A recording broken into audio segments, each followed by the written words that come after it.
I used to think my focus problem was a character flaw, like I was just bad at concentration. I would sit down to work, open a tab, start a task, then somehow end up 10 minutes later doing something completely different, with no memory of choosing it. I was not lazy. I was getting hijacked. And for a long time, I tried the normal fixes. More caffeine, more motivation, more apps that promised to block distractions. They helped for a day, then I would adapt and drift again.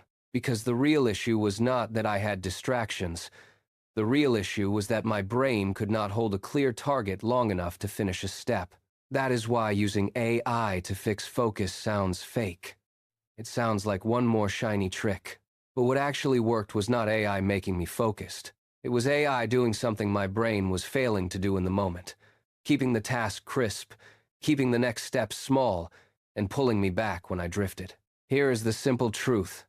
Focus is not a personality trait. It is a system. If your system is weak, your attention leaks. If your system is strong, you can be a chaotic person and still ship work. So, I built a focus system around AI, and I tested it in real life. Not on a perfect day. On the kind of day where you are tired, you have too much to do, and your brain keeps trying to escape. And it worked. The first change was getting specific about what "I cannot focus" actually means. Most days, it is one of three things: fog, friction, or drift. Fog is unclear priorities. Friction is tasks that are too big to start. Drift is getting pulled sideways mid-task. The AI system I use hits them in that exact order. Clarity, then a tiny start, then a drift catcher. Let me walk you through it like a normal day, because this is only useful if you can actually run it. Step 1 is a 2-minute focus target. I open AI and I tell it what I am doing today, but I do not ask for a plan. I ask for a target. One outcome that matters, and one task that starts it. The goal is to remove the fog. I write it as a single paragraph so it reads naturally, and I force questions before answers. That prevents AI from guessing, and it forces me to be specific. I say something like, "I am trying to get real work done right now. Here is what I have to accomplish today. Here are my constraints. Ask me 3 clarifying questions. After I answer, give me one focus target for the next 45 minutes, and one tiny first step that takes under 5 minutes. That output is the anchor. Once I have it, I stop renegotiating with myself. Because most focus problems are really decision problems. You keep deciding what to do, over and over, until you get tired and drift. Step 2 is what I call the 5-minute start. If you cannot start, you cannot focus. So I do not ask AI for motivation. I ask it to make the first step stupidly startable. Not impressive, startable. If my focus target is draft the first 2 minutes of a script, the 5-minute start is write the first 6 lines of the hook. If my focus target is clean up my pipeline, the 5-minute start is pull the list and send one follow-up message. If my focus target is edit a video, the 5-minute start is cut the first 30 seconds and export a rough. This is where a lot of productivity advice fails, because it tells you to break tasks down without telling you how small is small enough. The AI rule is simple. If I cannot do it in 5 minutes, it is still too big. So, I ask AI to take the target and output the first step in a way my brain cannot wiggle out of.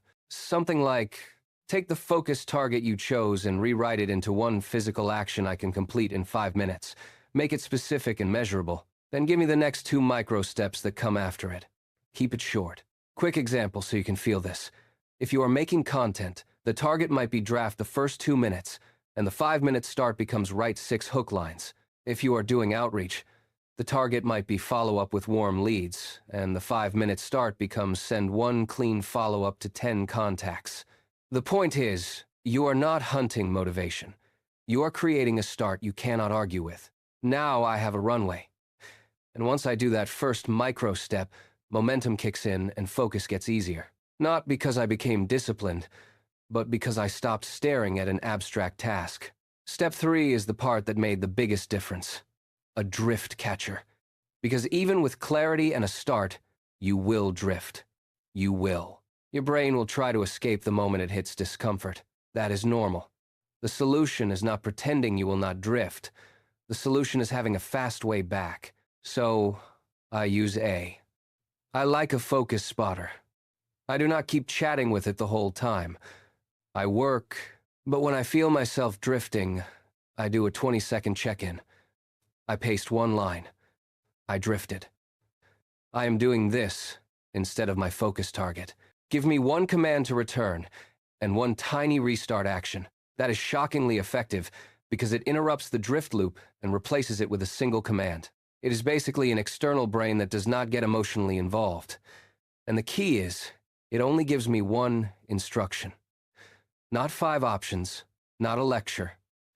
One instruction. My brain does not want a menu when it is drifting. It wants a shove.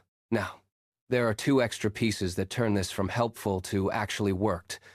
The first is making A, I reduce my open loops. Open loops are unfinished commitments, and they leak attention. You cannot focus when your brain keeps whispering, "Do not forget," in the background. So, before I start a focus block, I do a quick open loop sweep. I dump the nagging thoughts into AI and ask it to either schedule them, park them, or convert them into a single next step. The goal is to stop my brain from using reminders as excuses to wander. The second piece is making the environment match the focus target. People ignore this, but it matters. If your focus target is writing, your environment should be a writing environment. If your focus target is editing, your environment should be an editing environment. If your focus target is outreach, your environment should be outreach. You do not need a perfect setup. You need fewer mismatched cues. So I started asking AI to give me a focus setup in one sentence. Close everything except the doc and notes. Open the editor and load only the clip you are working on. Pull the contact list and open the message template. It is small, but it reduces the temptation to multitask. Now, here is what did not work, because this is where most people waste time. Trying to use AI to build elaborate focus routines, long morning rituals, complex Pomodoro setups, fancy systems with 10 steps. Those are fragile. They die the moment your day gets messy. The system that worked for me was simple. Target, start, drift catcher. Also, trying to block distractions as the main strategy. Blocking can help, but it will not fix fog. If you are unclear, you can block the whole internet and still stall. Focus comes from a clear target and a tiny next step you can actually do. And the last thing that did not work was treating focus like a mood. Waiting to feel focused. That is a trap. Focus is a result of starting. You start, you get momentum, then focus shows up. So here's the simplest way to use this today if you want to test it. Pick one thing you need to ship, not 5. 1. Open AI and force it to pick a focus target for the next 45 minutes. Then force it to give you a 5-minute start. Then do the start immediately. No negotiating. And when you drift, do not spiral. Do not shame yourself. Just run the drift catcher line and take the one instruction it gives you. If you do that for a week, you will notice something that feels almost unfair. You do not magically become a new person. You just stop wasting the first 20 minutes of every work session deciding what to do. You stop letting tasks stay abstract. You stop letting drift turn into an hour. That is what AI fixed for me. It did not give me more willpower. It gave me a better focus system. And if you want a simple benchmark to know it is working, it is this. Your work sessions start producing something real in the first 10 minutes. A paragraph, a draft, a message, a cut, a checklist. Something visible, because focus is not measured by how hard you stared at the screen. Focus is measured by output. And once you build a system that keeps targets crisp, starts small, and catches drift fast, your focus stops being a mystery. It becomes something you can run on purpose.